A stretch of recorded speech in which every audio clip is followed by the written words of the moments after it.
Let's mic घूमो दुनिया। नमस्कार, लेट्स माइक में आपका स्वागत है। घूमो दुनिया के साथ मैं राखी जैन। समुद्र कभी शांत, कभी उग्र, कभी जीवन देने वाला, तो कभी सब कुछ अपने भीतर समा लेने वाला। उसकी लहरों में एक संगीत भी है और एक चेतावनी भी। और भारत के दक्षिणी छोर पर जहां जमीन धीरे धीरे समुद्र में खोने लगती है, वहीं बसा है एक ऐसा स्थान जो आज भी एक अधूरी कहानी की तरह खामोश खड़ा है। ये है धनुषकोडी, एक घोस्ट टाउन जहां कभी जीवन था, आवाजें थीं, सपने थे, और आज बस हवा है, रेत है और बीते समय की गूंज। तमिलनाडु के रामेश्वर द्वीप के आखिरी सिरे पर स्थित धनुषकोडी भारत का वो भूभाग है जहां जमीन लगभग खत्म हो जाती है और सामने सिर्फ समुद्र ही समुद्र दिखाई देता है। यहां पहुंचने से पहले ही यात्रा एक अलग एहसास देने लगती है। रामेश्वरम से जैसे ही आप आगे बढ़ते हैं, सड़क पतली होती जाती है और अचानक ऐसा लगता है जैसे आप समुद्र के बीच से गुजर रहे हो। दोनों ओर फैला नीला पानी, दूर तक जाती रेत की धारियां और तेज हवाएं। ये रास्ता ही आपको बता देता है कि आप एक साधारण जगह नहीं, बल्कि एक असाधारण कहानी की ओर बढ़ रहे हैं। लेकिन धनुषकोडी हमेशा से ऐसा नहीं था। एक समय था जब ये एक जीवंत, व्यस्त और समृद्ध शहर हुआ करता था। यहाँ रेलवे स्टेशन था जहां से ट्रेनें आती जाती थीं। यहाँ एक डाकघर था, स्कूल थे, बाजार थे और एक खूबसूरत चर्च भी था जहां रविवार की प्रार्थनाएं होती थीं। ये शहर भारत और श्रीलंका के बीच एक महत्वपूर्ण व्यापारिक और सांस्कृतिक केंद्र था। रामेश्वरम से धनुषकोडी तक ट्रेन चलती थी और फिर यहां से नाव के जरिए लोग श्रीलंका के तलाई मन्नार तक जाते थे। यहां जीवन था, लोग थे और रोजमर्रा की चहल पहल थी। लेकिन 22 दिसंबर 1964 की वो रात, एक ऐसी रात जिसने इस शहर की पहचान हमेशा के लिए बदल दी। उस रात बंगाल की खाड़ी में उठा एक भयानक चक्रवात धनुषकोडी की ओर बढ़ रहा था।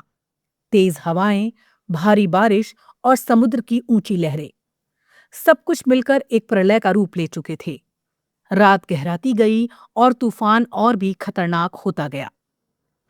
अचानक समुद्र की लहरें शहर की ओर बढ़ीं, इतनी ऊंची कि उन्होंने पूरे शहर को अपनी चपेट में ले लिया। बताया जाता है कि उस रात एक ट्रेन धनुषकोडी की ओर बढ़ रही थी। उसमें सैकड़ों यात्री सवार थे, लेकिन तूफान इतना भयानक था कि समुद्र की लहरों ने उस ट्रेन को ही अपने साथ बहा दिया। कुछ ही पलों में वो ट्रेन और उसमें सवार लोग समुद्र में समा गए। सुबह जब सूरज निकला तो धनुषकोडी का अस्तित्व लगभग खत्म हो चुका था। घर टूट चुके थे, रेलवे ट्रैक बह चुके थे, सड़कें मिट चुकी थी और शहर खामोशी में बदल चुका था। ये सिर्फ एक प्राकृतिक आपदा नहीं थी, बल्कि एक पूरे शहर का अंत था। इस त्रासदी के बाद सरकार ने धनुषकोडी को रहने के लिए अयोग्य घोषित कर दिया। धीरे धीरे लोग इस जगह को छोड़कर चले गए और ये शहर एक घोस्ट टाउन बन गया। आज जब आप धनुषकोडी पहुंचते हैं तो सबसे पहले जो चीज आपको छूती है वो है यहाँ की खामोशी। ये खामोशी सामान्य नहीं है। ये उन आवाजों की खामोशी है जो कभी यहाँ गूंजती थीं।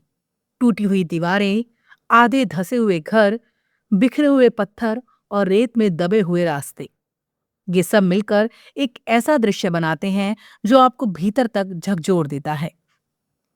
यहाँ का पुराना चर्च आज भी खड़ा है, समय और समुद्र दोनों के वार झेलते हुए। उसकी दीवारें टूटी हैं, खिड़कियां खाली हैं और दरवाजे अब सिर्फ एक ढांचा बनकर रह गए हैं। लेकिन फिर भी वो खड़ा है, जैसे वो उस बीती दुनिया का आखिरी गवाह हो। जब हवा इन खंडरों से होकर गुजरती है तो एक अजीब सी आवाज सुनाई देती है, मानो ये जगह खुद अपनी कहानी सुना रही हो। धनुषकोडी की सबसे अद्भुत बात यह है कि ये सिर्फ एक वीरान शहर नहीं है, बल्कि ये प्रकृति का भी एक अनोखा संगम है। यहाँ वो जगह है जहाँ बंगाल की खाड़ी और हिंद महासागर एक दूसरे से मिलते हैं। एक और समुद्र शांत दिखाई देता है तो दूसरी ओर लहरें थोड़ी उग्र होती हैं। ये दृश्य आपको ये एहसास कराता है कि प्रकृति के भीतर कितनी विविधता और शक्ति छिपी हुई है।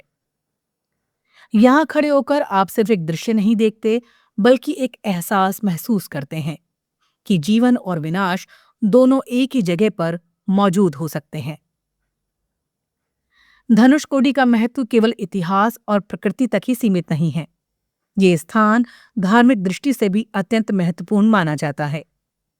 मान्यता है कि यही वो स्थान है जहां से भगवान राम ने लंका जाने के लिए राम सेतु का निर्माण किया था। धनुषकोडी नाम भी इसी कथा से जुड़ा है। कहा जाता है कि भगवान राम ने अपने धनुष के सिरे से इस स्थान को छुआ था, इसलिए इसका नाम पड़ा धनुषकोडी, यानी धनुष का अंत। यहां से कुछ दूरी पर समुद्र के भीतर दिखाई देने वाली चट्टानों की एक श्रृंखला को राम सेतु से जोड़ा जाता है, जिसे आज आदम्स ब्रिज भी कहा जाता है। ये स्थान आस्था, पौराणिकता और भूगोल तीनों का अनोखा मेल बन जाता है। आज भी इस वीरान शहर में पूरी तरह सन्नाटा नहीं है। यहाँ कुछ मछुआरे परिवार रहते हैं जो समुद्र के साथ अपना जीवन जोड़कर जीते हैं। उनकी छोटी छोटी झोपड़ियां, किनारे पर खड़ी नाव और जाल सुखाते हुए लोग, ये सब इस बात का संकेत हैं कि जीवन कभी पूरी तरह खत्म नहीं होता। ये किसी न किसी रूप में वापस लौट आता है।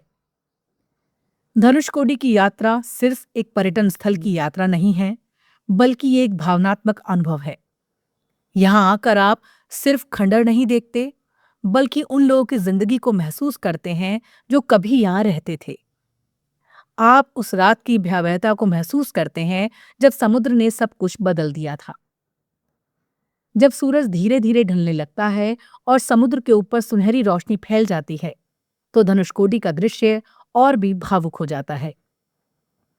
खंडहरों की लंबी परछाइयां रेत पर फैल जाती हैं और हवा में एक अजीब सी शांति घुल जाती है।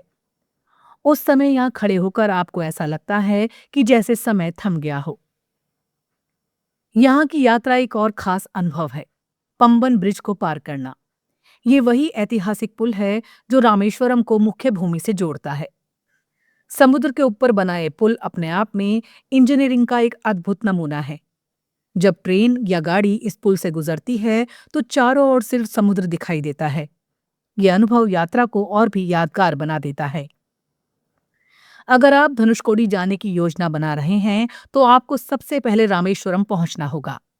मदुरै इसका सबसे नजदीकी एयरपोर्ट है, जहां से सड़क मार्ग द्वारा रामेश्वरम आसानी से पहुंचा जा सकता है। रामेश्वरम से धनुषकोडी की दूरी लगभग 20 किलोमीटर है और ये रास्ता अब अच्छी सड़क से जुड़ा हुआ है।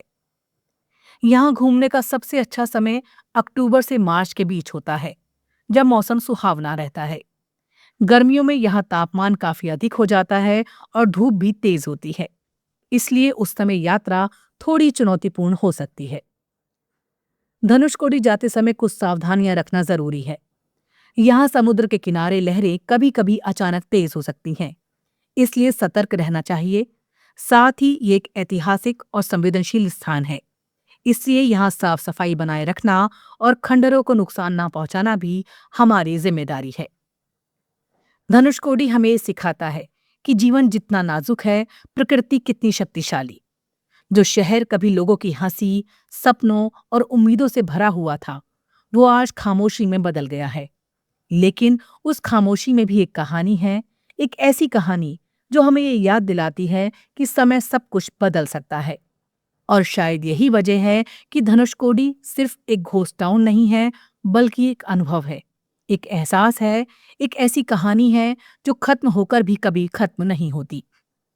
जब आप यहाँ से लौटते हैं तो अपने साथ सिर्फ तस्वीरें नहीं, बल्कि एक गहरा एहसास लेके जाते हैं कि प्रकृति के सामने हम सब कितने छोटे हैं और हर पल, हर जीवन कितना अनमोल।